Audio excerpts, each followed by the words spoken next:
42 tackles, so doing it both ways. Danny Yeme, Carlos Tumavave 118 metres, Steve Michaels 110 metres. There you go.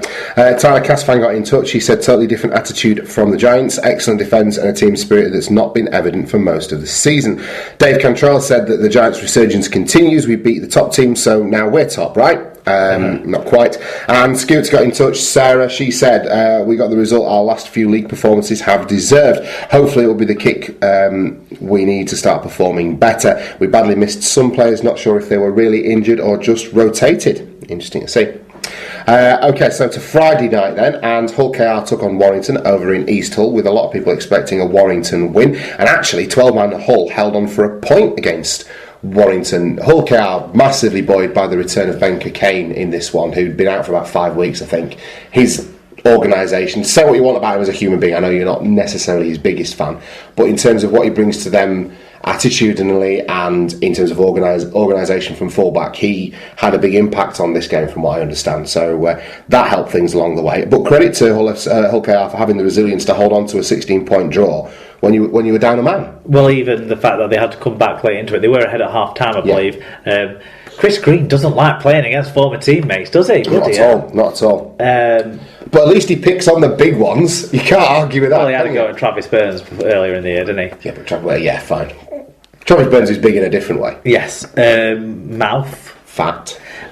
To be honest, I think it's one of the more remarkable results of the season, given that Hull KR are not really with a shining halfback pair at the moment, with boom or bust Kelly and Maurice Blair, who has done a really good job in the back row, but isn't consistent and convincing enough. No. They've scratched around to try and fit a back line up that does a good job consistently. They've struggled to put people out on the field next to each other regularly. They've mixed it around a lot, especially at the fullback position. And then in the forwards, they've always been lacking all year in terms of numbers, depth and size. I mean, the players that do play do a decent job, but it's just there's alarming. Too much injury proneness in that forward that they can do this with a man off the field for 45 minutes of the game or so, was it, that he missed? And Warrington, it just shows that Warrington aren't. The brakes aren't quite there, are they? Someone's tapped the brakes at Warrington in the last 3 weeks. I think gradually their performances over the last 3 weeks have kind of, whilst they've been winning games, it's been diminishing returns. So you feel this has been coming? I think so, yeah. I wouldn't be surprised if it gets worse for them before it gets better in some respects. I certainly think they missed. They blew the chances. You would think in this one. I think if I'm right, they had quite a few more goal line dropouts. That means opportunities that they're not quite executing fully on, and turning the ball around, getting another set is all well and good. But if you're not scoring off the back of it, it really doesn't make a difference. Yeah, absolutely. Okay, so what did the stats tell us about this one, Mark? Well, there's another close one on the numbers, especially the carry and meter numbers. But Wyatt had 5% better tackle success. However, they had 6 more handling errors. They were the numbers that saw big gaps between the two teams, and that suggests that Warrington didn't execute as well in attack as they did in defence, obviously. Hull KR's late equalising score came with them a man down. James Green, not Chris Green. Chris Green plays for Hull FC, doesn't he? James Green plays for Hull KR. I knew who you meant. Are they related? They've got to be. No, I don't believe they are. I might be wrong, because I was wrong about who was who before. So you never know. Yeah. We could see. Individually then, who stood out for us? Ian Thornley was Ian Thornley. He scored the try, the all-important one. 158 metres and 2 clean breaks. Thomas Mins in the other centre. I assume he played in the centre. Try, 7 tackle busts, 103 metres, 2 clean breaks. They've been quite a good partnership all year. When's Ian Thornley coming back to play for Wigan? He was another one you've let leave. I think he's okay. Probably not. Right. He's all right where he is. Ken Seo, 158 metres. Joe Wardle, 139. So the backs, the outside, like you say, maybe Ben Cockayne was some sort of glue that held that together, but the other 4 of the three-quarter line were very important in carrying the load with a reduced forward pack. So well done to all of those boys. For Warrington, Matty Russell, a try, 7 tackle, was 173 metres. That's kind of what you expect from the effervescent runner. Ratchford with 158 metres, Chris Hill with 131. Jack Hughes, he's back from injury the last couple of weeks. He got a try assist, 2 clean breaks. Okay, Dwight Joe got in touch. He said, after pulling my hair out for 80 minutes, the only hope I'm left with is that Smith is actually telling the players to show no creativity whatsoever so that we can take teams by surprise with our structures when we play in the 8s. Hashtag in Tony we trust. Seems unlikely. Okay, so at the same time on Friday night, despite really pushing this locally in terms of reduced ticket prices and family deals and also, free food and all sorts of shit, less than 3,000 people crammed into the AJ, but I think it was close to 2,200, wasn't it? 2,200. Less than 2,500 people. After 1,800 rocked up to the last home game at the point on a Friday night, which is weird because they used to sell more tickets on Friday night games than they did on weekend games. It's very bizarre what's going on at Salford in terms of attendances. And it's certainly not, I don't blame the 6 point deduction for it. No, I don't. Because what they've assembled at Salford, despite the 6 point reduction in their league position, is the most competitive squad they've probably had since Marwan Kukash has been there. And the people that did make the effort to go were treated to a really interesting game of rugby league. Salford coming out by 22 points to 18, victors over Castleford. The kicking of Gaz O'Brien being the primary difference between these two sides, both very similarly matched. And it's a big win for Salford ahead of their appeal this week as well. So you would think that with all these things coming together, with the cheap tickets, the fact that they've got the appeal to get behind, and the fact that it's a decent team down there, people will be getting behind this Red Devil side, and it just doesn't seem to have any traction whatsoever. I saw the last quarter of an hour of this game, and I don't know if the last quarter of an hour was a reflection on the rest of the game, right? But basically, Castleford's discipline. Castleford just couldn't help themselves from going high or putting an arm in, or and they were called on it every time, and they obviously didn't learn as the game went on, and that was the difference in the end. Like you say, Gaz O'Brien's kicking, but it was, and they weren't easy kicks in what I believe was blustery conditions, but. To be honest, they were gifted. They were penalties in front of the sticks. They might have been 30, 40 metres out, but they were gifted. To be honest, I watched a version of this in highlights. By the time I came to this one over the weekend, with the way I'd staggered things out, I also had the Sharks match and the Penrith Panthers match queued up, ready to go. And to be honest, I looked at this fixture and just thought, I'm not inspired by this. Maybe that's why only 2,200 people turned up. I'm just going to whiz through. But this isn't just a one-off, uninspired fixture, is it? Which is what it was for me. It takes a lot for me not to watch, rugby league in its fullest sense. There's other people. There was the Wales game going on at the same time, which was, I think, more inspiring, wasn't it, for the general population? In terms of watching it on television, but you can't tell me that the Venn diagram of diehard Welsh football fanatics and Salford Red Devils rugby league fans is a massive overlap. I mean in terms of like for a TV audience enthusiasm angle about it just seemed like a bit of a damp squib, but it's actually got a serious connotations on it, this result, especially with Salford's appeal hearing coming up on Wednesday. We'll know the outcome of that by next week's show, I would hope.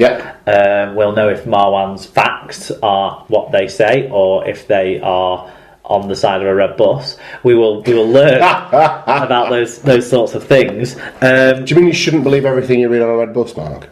You shouldn't believe every fact that's presented to you. Yeah, fair enough. That's what we've learned recently. It is, okay. It does have massive permutations, because if Salford start getting points back, then this puts Castleford in an awkward position, doesn't it?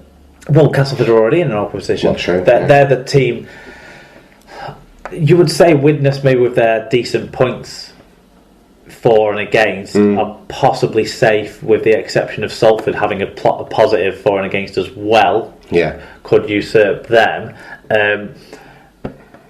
But yeah, Castleford in 8th place now look the most precarious, on less than 6 points ahead of the three teams below with 3 games left. Yeah. And it's hard. It's hard to see why it's not working how it was for Castleford a few weeks ago. I mean, obviously, the ref's fault has kind of. Do you think that's had a longer term impact? Well, it's carried on, hasn't it, with the press, with the stories about the fans and the fines and blah blah blah blah. Yeah, it has rumbled on longer than it needed to. Maybe we've picked up on it more than other news outlets maybe have, so maybe it's not as rumbled on as much as. But it just feels like there's still players performing massively. Oh shit! No, the main factor, Andy Lynch, isn't it? That's why I'm trying to find a reason. And the reason's there. Yeah. Andy Lynch isn't playing. He isn't giving you 180 metres every week. He isn't being an absolute leader on the field. And he isn't helping out other players who are classy players, leadership players, but not quite as consistent. In this game, they did suffer a few injuries in the game. Yeah. Joel Monaghan went off. Jake Webster went off. So these are significant factors that will have hampered them along the way, of course. Yeah, and you would think perhaps with I don't know who partnered Luke Gale in the halves this week, but probably wasn't a halfback. Might have been a hooker or a prop forward. I think it was McShane. There's depth issues in this Castleford squad. When they're all fit, I think they're a match for anybody. When they're not 100% there, when your first 17 isn't taking the field, I think Castleford are always going to have trouble, and I think that might have had an impact as well. But then, from what I was seeing, they were giving away penalties galore and what have you anyway. So, this is the stat line, really. Discipline and errors were a big part of the story as Cass shot themselves in the foot. 6 more penalties conceded and 3 more errors made were the big factors. Penalty goals were the difference in the final scoreboard. 242 more metres at nearly a metre per carry better average game, with 2 more breaks, 6 more successful offloads, were all undone by the problems Cass made for themselves. Salford took advantage. There you go. Individually for Salford and Cass, who stood out for us? Well, Mason Keaton Brown's back on the scene. MCB. With a try and 136 metres on the wing. Nice finish for him there. George Griffin, 49 tackles, 13 of which were marker tackles, and just short of 100 metres. So his big season continues. And Josh Jones, 114 metres. Craig Kopchak, 111 metres. A couple of the big boys that have done big things for Salford this year. Tell us about the dawn porn, Mark. Well, Lukey Baby had a try, 2 try assists, 149 metres in this one. Jake Webster with 2 tries, 130 metres, 2 clean breaks. So obviously the time off the field he missed is important, just as he missed the game against Wigan, and that was a factor. Junior Moores still playing really well. 42 tackles, 10 marker tackles, 137 metres, 4 successful offloads, but that wasn't enough. Unfortunately, Paddy Flynn 151 metres as well, put in a solid effort there. I think he moved around a bit in the game, didn't he, as well? Obviously no Dennis Solomona, that was a miss for this game. I have been impressed with Paddy Flynn since he's been at Castleford. His time at Castleford has kind of coincided with them being in a bit of a lull, but he's one of the players that I've thought has shone isn't the right word, but done well during that time since his loan move from Widnes. He's a rugged performer. He's an effort player. He plays above maybe his skill. His heart plays above his skill level, or his rugby intelligence maybe, and that sort of thing. And so you root for him, and he always does put in a good effort. It's funny you should say that. Works really hard both ways. Immediately after that, I was about to say, because he reminds me of Sean Hainscoat at the Bulls, which is exactly that as well. Big heart, and that perhaps that compensates for his ability. Right, Tyler Casfan got in touch with us. He's not a bad player. No, not at all. Not at all. He is it's the heart that puts him over. Absolutely. Not an enjoyable watch for a Cass fan. Apart from the result, yet more injuries to deal with. Depending on Salford's appeal hearing, we could be dragged into the middle eights with Catalan and Wire to come next. Mark Hogan got in touch. Mark said, scrappy match for most of the 80 as the 2 points was desperately needed by both teams.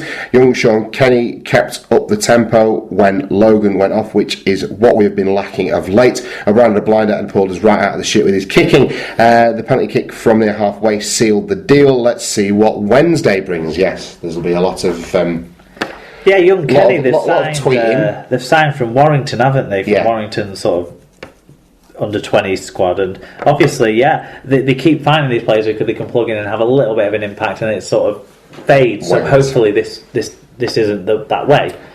Because Logan Tompkins does need spelling. Absolutely. And if you're missing Tommy Lee, then fucking wrecking ball. Phil Joseph isn't the answer, unfortunately, at a hooker anymore. I knew when they started nicknaming Phil Joseph the Wrecking Ball about a third of the way through last season that it was going to come back to haunt people and just be like an ironic name that they use now, like we do.